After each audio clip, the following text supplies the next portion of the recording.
বাংলাদেশে জঙ্গি আছে না নেই, এটাই এখন লাখ টাকার প্রশ্ন।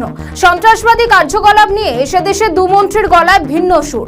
দিন কয়েক আগে জঙ্গি তৎপরতার খবর পৌঁছয় বাংলাদেশ পুলিশের সদর দফতরে। দেশের গুরুত্বপূর্ণ স্থাপনা বা ভবনগুলিতে জঙ্গি হামলার আশঙ্কা করা হচ্ছে। এইসব গুরুত্বপূর্ণ জায়গাগুলির মধ্যে রয়েছে বিমানবন্দর সহ বেশ কিছু স্থাপনা। এরই সঙ্গে সচিবালয়, সেনা ছাউনিগুলোতেও নাশকতামূলক হামলা চালানোর আশঙ্কাও করা হচ্ছে বাংলাদেশের প্রশাসনের তরফ থেকে। কিন্তু বাংলাদেশের স্বরাষ্ট্রমন্ত্রীর গলায় তো একেবারে অন্য সুর। স্বরাষ্ট্রমন্ত্রী সালাউদ্দিন জানিয়েছেন বাংলাদেশে কোনো জঙ্গিই নাকি নেই, যা ছিল সবই হাসিনার আমলে।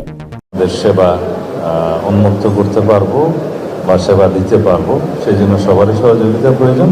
আমাদের দেশে এরকম কোনো তৎপরতা নেই। কিছু এক্সট্রিমিস্ট গ্রুপ থাকে, পৃথিবীর সব দেশে এরকম অ্যাক্টিভ থাকে, রেডিক্যাল কিছু ফোর্স থাকে, ফান্ডামেন্টাল কিছু পলিটিক্যাল পার্টি থাকে, এগুলো আমরা ইউজ টু, এগুলো থাকে। কিন্তু সেই বিষয়ে আপনি যে শব্দ উচ্চারণ করলেন, আমাদের দেশের বর্তমান কালচারে সেটা এখন আর নাই। আগে সেই শব্দটা উচ্চারিত হতো ফেসিবাদী আমলের সময়। তারা নিজস্ব রাজনৈতিক ফায়দা হাসিলের জন্য এগুলোকে হাতিয়ার হিসেবে তারা ব্যবহার করত। বর্তমানে বাংলাদেশে সেগুলোর এক্সিস্টেন্স নেই। শুনলেন তো কি বলছেন বাংলাদেশের খোদ স্বরাষ্ট্রমন্ত্রী?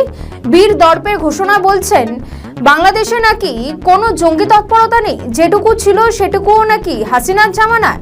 আচ্ছা, তাই যদি হবে তাহলে কেন ওইসব স্থাপনায় কেন রেড অ্যালার্ট জারি করেছে সরকার?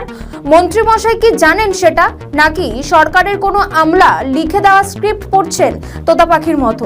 এখানেই শেষ নয়, জঙ্গিবাদের নাম করে সালাউদ্দিন টেনে এনেছেন হাসিনার প্রসঙ্গ।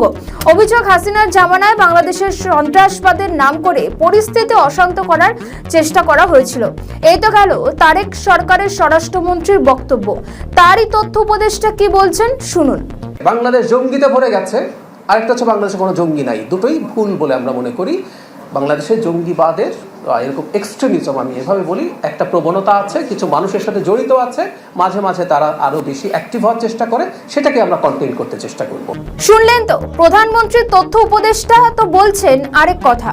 ডাক্তার জায়েদুর রহমান কি বলছেন? তিনি তো স্পষ্ট বলছেন দেশে সন্ত্রাসবাদীরা নেই, এ কথা একেবারেই ভুল। তাহলে ব্যাপারটা কি দাঁড়ালো? স্বরাষ্ট্রমন্ত্রী বলছেন না না, দেশে কোনো জঙ্গি নেই, ওসব ভুয়ো অভিযোগ। আর প্রধানমন্ত্রীর তথ্য উপদেষ্টা বলছেন দেশে জঙ্গিরা নেই, এটা বলা যাবে না। তাহলে কোনটা সত্যি মন্ত্রীমশাইরা? এই তো দেশের জনগণকে টুপি পরানোর খেলা চলছে, সেটাও আবার সাংবাদিকদের সামনে। অতীতেও দেখা গিয়েছে ইউনূস সরকারের আমলে কিভাবে দাগি জঙ্গিদের জেল থেকে ছেড়ে দেওয়া হয়েছে, কিভাবে অস্ত্র লুটপাট হয়েছে বাংলাদেশ থেকে। ওইসব কুখ্যাত জঙ্গিরাই এখন মাথা তুলছে বিএনপি সরকারের আমলে। ওই সময় বাংলাদেশে লুটতরাজ, খুন খারাপি যথেষ্ট হয়েছে, সেই সঙ্গে হয়েছে সংখ্যালঘু হত্যা। প্রশ্ন উঠছে, এসব ঘটিয়েছিল কারা? জেল থেকে যাদের ছেড়ে দেওয়া হয়েছিল তারাই কি খুনোখুনির পিছনে দায়ী ছিল, নাকি অন্য কেউ? ক্ষমতায় এসে এখনো ওইসব দাগি দুষ্কৃতীদের জেলে ভরতে পারেননি তারেক রহমান। উদ্ধার করা যায়নি বিপুল আগ্নেয়াস্ত্র এবং কার্তুজও। আর এসবের মধ্যে নতুন করে জঙ্গি সক্রিয়তা দেখা যাচ্ছে বাংলাদেশে। দেশের সন্ত্রাসবাদদের শেষ করতে বড় ভূমিকা নিয়েছিলেন হাসিনা। তার জামানায় বাংলাদেশে জঙ্গিরা মাথা তুললেও ধারাবাহিকভাবে জিহাদিদের নিকেশ করার অভিযানও চলেছে। সে সময় সীমান্তবর্তী অঞ্চলে ভারত বিরোধী শক্তিকে দমিয়ে রেখেছিলেন হাসিনা। কিন্তু সেই তৎপরতা এখন কোথায়? বিএনপির দুই মন্ত্রী বলছেন দুরকম কথা। একজন বলছেন দেশের সন্ত্রাসবাদীরা নেই, আরেকজন বলছেন জঙ্গিরা এখনো নির্মূল হয়নি। তবে কোন দাবিটা ঠিক? জঙ্গিরা কি একেবারেই নেই? তাহলে কেন চরম সতর্কতা? কি উত্তর দেবে প্রশাসনের?